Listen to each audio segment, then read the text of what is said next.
แห่งบรรดาท่านที่นับถือข้าพเจ้าซื่อบุญสอนเพลวันสมาชิกสภาแห่งชาติประจำเขตเลือกตั้งที่10พื้นฐานกับทางท่านรัฐมนตรีก็ได้เสนอไปแล้วแต่ว่าอยากให้เพิ่นอธิบายขึ้นอีกอันที่หนึ่งคำถามที่หนึ่งว่าท่านจะมีวิธีการแนวใดต่อแผนการปี2025ในการจัดตั้งปฏิบัติออกใบตาดินว่าอยู่จุดนี้ว่าอันหนึ่งอะไรมันวิธีแก้ว่าขาดแคลนพนักงานอยู่ในระดับท้องถิ่นเราจะเห็นแนวใดเพราะว่าอยู่ในบทท่านเสนอว่าลาออกได้ว่านะครับปัญหาที่สองอันนี้ก็หลายท่านเสนอแล้วข้าพเจ้าขอเสนออีกว่าเขตดินซ้ำซ้อนเนี่ยนะในการให้นักธุรกิจเช่าสัมปทานหรือว่าลงทุนอื่นๆหลายท่านได้เสนอแล้วอยู่แข่งพวกเฮาสะพัดไปกลุ่มเขต111นะแต่ว่าเฮาจะมีวิธีการแก้ไขแนวใดในอนาคตขอขอบใจท่านประธานขอบใจเอาเชิญเลยเอาท่านห้องตีกระทรวงภายในไปเชิญสมาชิกสภาเขต4ขอขอบใจท่านประธานก็เฮียนท่านคณะประธานท่านรัฐมนตรีกระทรวงทรัพยากรธรรมชาติและสิ่งแวดล้อมท่านบรรดาท่านผู้แทนข้าพเจ้านิสิตแก้วปัญญาสมาชิกสภาแห่งชาติเขตเลือกตั้งที่4ข้างอุดมไซข้ออนุญาตถามทางท่านรัฐมนตรี2คำถามที่1อยากรู้ว่าทางรัฐบาลก็คือทางกระทรวงทรัพย์จะมีมาตรการใดที่เข้มงวดต่อบรรดาโครงการที่ดำเนินไปแล้วแต่ว่าบ่มีใบยั่งยืนด้านสิ่งแวดล้อมเนาะภายหลังที่กวดพบแล้วจึงออกเอกสารตามที่หลังอันนี้จะมีวิธีการแก้ไขได้มาตรการได้เนาะอันนั้นคำถามที่1คำถามที่2เกี่ยวกับการจัดสรรห่วงงบประมาณในการติดตามกวดกาด้านสิ่งแวดล้อมนี้นะซึ่งห้องบรรดาโครงการที่ต่างๆของการต่างๆนี่แหละเนาะแต่ว่าการจัดสรรงบประมาณนี้มีลักษณะเฉลี่ยของแต่ละแขวงแต่ว่าบางแขวงท่านมีหลายโครงการจึงเหตุให้งบประมาณในการกวดกามีข้อจำกัดดังนั้นทางกระทรวงมีวิธีการอะไรเพื่อจัดสรรงบประมาณให้เพียงพอในการกวดกาบรรทัดดังกล่าวนี้ขอขอบใจท่านประธานเอาคือว่าท่านนวลีไปถามมาเอาเชิญเลยผู้สุดท้ายใส่นอกพอหมดเวลาทำยังไงขอบใจท่านประธานข้าพเจ้ามีคำถามเดียวเนาะอยากถามท่านรัฐมนตรีว่า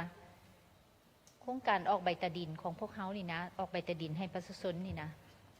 ปานใดเขาสีเฮ็ดแล้วและเฮ็ดได้ตามแผนบอและบรรดาอุปสรรคฮู้ว่ามันสิมีอุปสรรคนั่นนี่แต่ละคำตอบอาจจะออกมาแนวนี้และสิแก้ไขปัญหาอุปสรรคเหล่านั้นแนวใดเพราะว่าถ้าเขาเฮ็ดได้ไว้เท่าใดนะท่านประธาน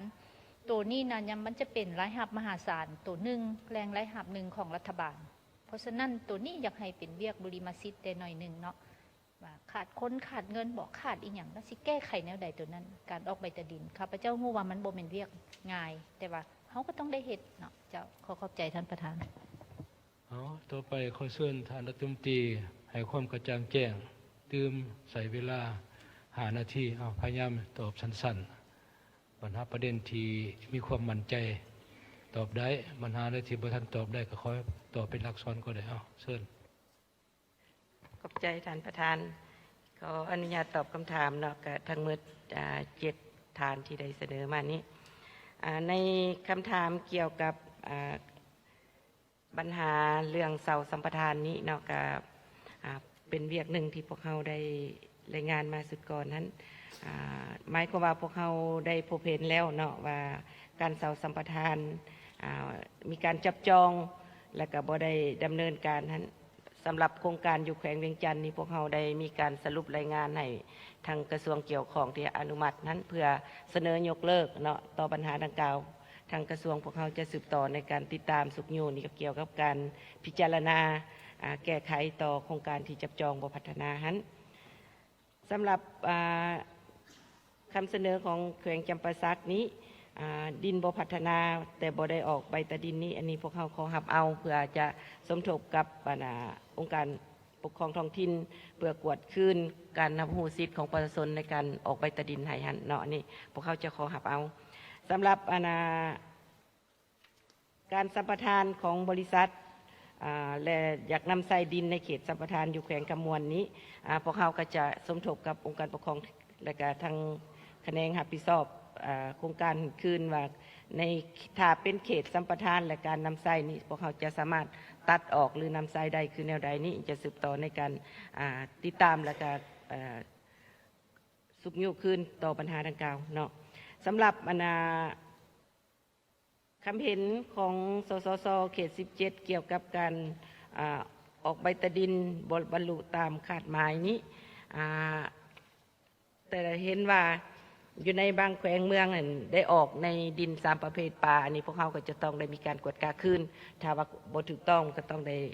ยกเลิกอะไรมันก็สิเตียต้องถึงตัวเลขที่พวกเขารายงานมานี่ตืมเนาะว่าเพราะว่าตัวเลขที่ออกมานี้พวกเขาก็บ่ทันได้กวดคืนว่าถูกต้องหมดหรือบ่ถ้าว่าออกใน3 ประเภทป่ามันก็ต้องได้มีการกวดกาคืนและปฏิบัติตามมติ57ท่านเนาะแล้วก็คือรายงานไปแหละพวกเขามีมติมีคำสั่งของนายกแล้วก็มีแจ้งการของกระทรวงทรัพยากรธรรมชาติและสิ่งแวดล้อมและรวมทั้งแผนดำเนินงานคิดว่าจุดนี้จะเป็นบทอิงให้แก่พวกเขาในการจะตั้งปฏิบัติโดยเฉพาะเป็นการแต่งตั้งคณะรับผิดชอบที่ลงไปเฮ็ดเวียกสมทบกับท้องถิ่นและ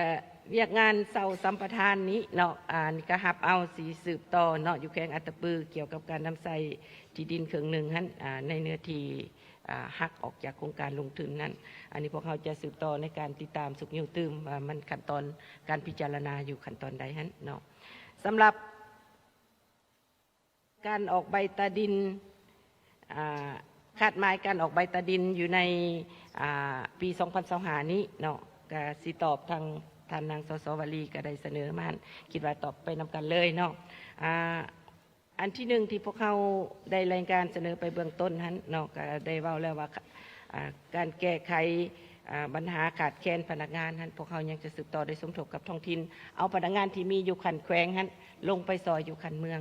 อันที่สองมาและแมนว่าจ้าง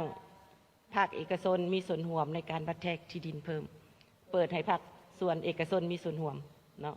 อันที่สามมานี้พนักงานที่ลาออกนั้นแมนพนักงานสัญญาจ้างโครงการที่ดินเป็นระบบที่พวกเขาจ้างมานั้น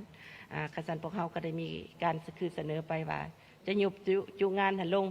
แล้วก็สามารถปฏิบัติได้แล้วก็สิเหตุเป็นเมืองเนาะเป็นบ้านได้สำเร็จปิดบ้านแล้วไปบ้านใหม่อันนั้นเป็นจุดหนึ่งจะเล็งบัดมีอย่างมีจุดซุ่มแล้วก็อุปกรณ์พาหนะถือว่าพวกเขาค่อนข้างครบมาฮอดปัจจุบันนี้พวกเขาได้จัดสรรให้ครบหมดยังแต่พนักงานในการจะตั้งปฏิบัตินั้นแล้วพวกเขาก็จะซุ้มใส่ทางทาแห้งที่มีของแขวงของเมืองรวมทางศูนย์กลางเองลงไปซอยเนาะอันนี้เป็นจุดหนึ่งที่พวกเขาซุ้มใส่แล้วก็คิดว่าจะได้สมทบกับท้องถิ่นตืมคะแนนการใดที่มีพนักงานมีความพร้อมหรือว่ามีทาแห้งอาจจะได้ประกอบส่วนในเวียกงานดังกล่าวตืมเนาะก็เคยมีการเสนอในคะแนนของ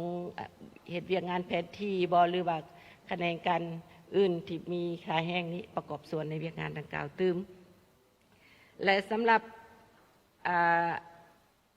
การจัดสรรงบประมาณการติดตามกวดกาสิ่งแวดล้อมนี้เนาะก็ขอรายงานตืมว่างบประมาณที่พวกเขาแบ่งไปแมนตัวเฉลี่ยเป็นงบประมาณปกติที่เบื้องรัฐบาลพวกเขาได้หับในแต่ละปีฮั้นแล้วก็ได้แบ่งให้แต่ละแขวงในการจะตั้งปฏิบัติแต่ว่างบประมาณติดตามกวดกาตัวจริงจากโครงการลงทุนแม่นพวกเขามีอีกบ่วงหนึ่งอยู่ในกองทุนปกปักรักษาสิ่งแวดล้อมซึ่งพวกเขาได้เอาเข้าอยู่ใน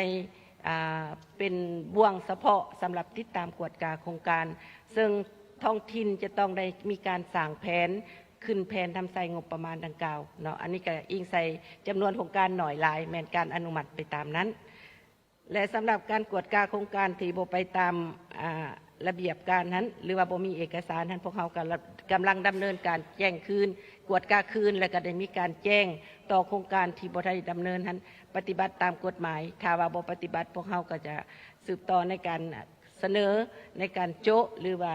การพิจารณายกเลิกโครงการอันนี้ก็เป็นจุดหนึ่งที่พวกเขาได้สมทบกับกระทรวงแผนการและการลงทุนในการจัดตั้งปฏิบัติปัจจุบันขออนุญาตตอบคำถามในแนวนั้นเจ้าขอบใจต่อท่านรัฐมนตรีที่ความกระจ่างแจ้งต่อปัญหาสำคัญจำนวนหนึ่งส่วนปัญหาเรื่องที่สิแก้ไขในที่พนักงานลาออกถือว่ารัฐมนตรีมีความชัดเจนในการ คำเห็นในปัญหานี้ก็ขอให้ท่านผู้แทนเฮาสืบต่อติดตามสุขยู่ช่วย